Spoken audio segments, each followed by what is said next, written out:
E junta-se agora em direto por videochamada o Presidente da Confederação dos Agricultores de Portugal, Eduardo Oliveira e Sousa, a quem agradecemos a participação neste jornal. Boa noite. Olá, boa noite. Ficou satisfeito com o que saiu desta reunião em Bruxelas ou parece-lhe ainda muito vaga esta ideia de apoio imediato?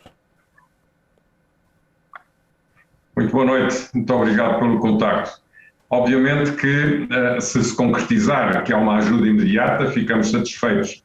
Mas esta situação não é nova e quando Bruxelas diz que está disponível para ajudar, significa pôr em prática mecanismos, por exemplo, de antecipação do recebimento das ajudas que deveriam ocorrer no final do ano e que têm sido antecipadas para outubro e, portanto, agora será um pedido extraordinário para antecipar para agora ou para daqui a um mês ou dois.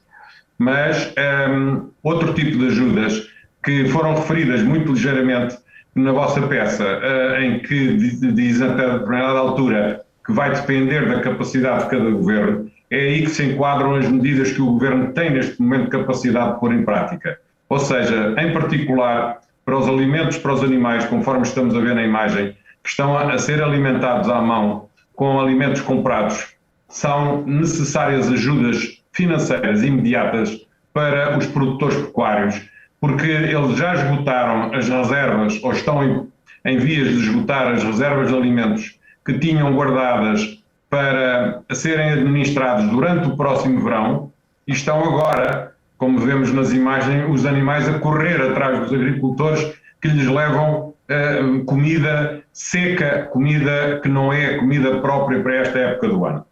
E, portanto, isto vai dar origem à necessidade urgente de haver medidas extraordinárias de apoio, que são medidas que geralmente Bruxelas não aceita dar. O que é que seria crucial, no seu entender, para minimizar a situação no imediato?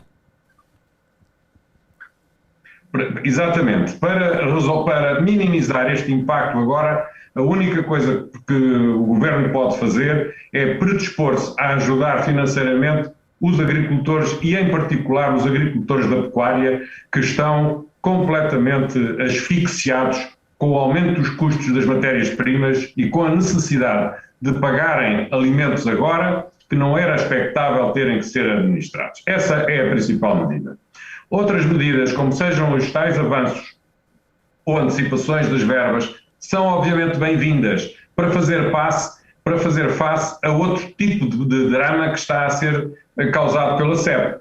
Há culturas que já não vão ser colhidas e, por isso, os resultados financeiros que seriam obtidos lá para o verão vão poder ser ajudados com essas antecipações. Mas, mesmo assim, uma antecipação de uma ajuda ou uma antecipação de um pagamento não é propriamente uma ajuda suplementar, porque, à semelhança da constituição de um crédito ou de uma linha bonificada, são tudo medidas que deixam os agricultores endividados. E, portanto, para serem efetivas, têm que ser depois prolongadas no tempo e é preciso que o tempo permita que as coisas se endireitem.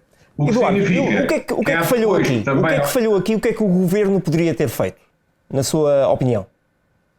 Neste momento, o que é que falhou? Falhou a chuva. Aí é que está o problema. O Governo só falha se não encontrar soluções para financiar, para ajudar os agricultores a financiar as compras suplementares que têm neste momento que fazer. Veja que nos últimos meses dispararam completamente os custos de produção, inclusivamente no fabrico dos próprios alimentos que são comprados pelos agricultores. Subiu a energia, subiram os combustíveis, subiu desmesuradamente o preço das matérias-primas. Há uma carência enorme de alguns elementos no mercado internacional.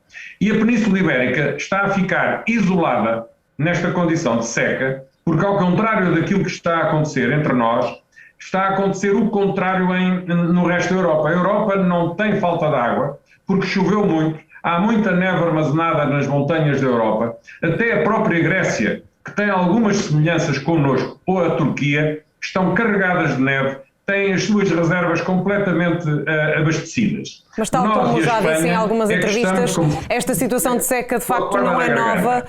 Não deveria o país preparar-se de alguma forma para esta nova realidade?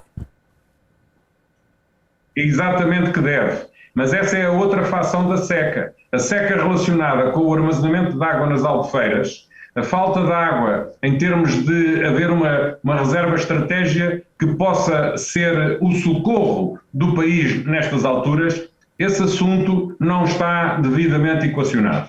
O Governo tem tido uma relutância muito grande em construir uma rede de barragens que possam funcionar integradamente para que seja possível, em anos como este, trazermos água das regiões onde essa água estaria reservada para as regiões onde ela está a faltar, com especial destaque para a região do sul do país, onde o Algarve tem talvez a pior situação, juntamente com o litoral alentejano.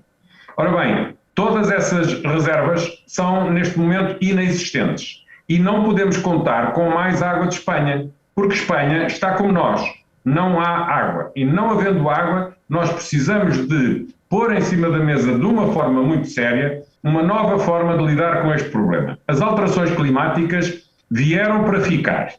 Estas secas vão ser recorrentes. Portanto, o prejuízo da seca nos territórios que não podem beneficiar da água armazenada é um problema que tem que ser gerido sempre que ele aparece, como este que nós temos estado a falar, da falta de alimentos para os animais.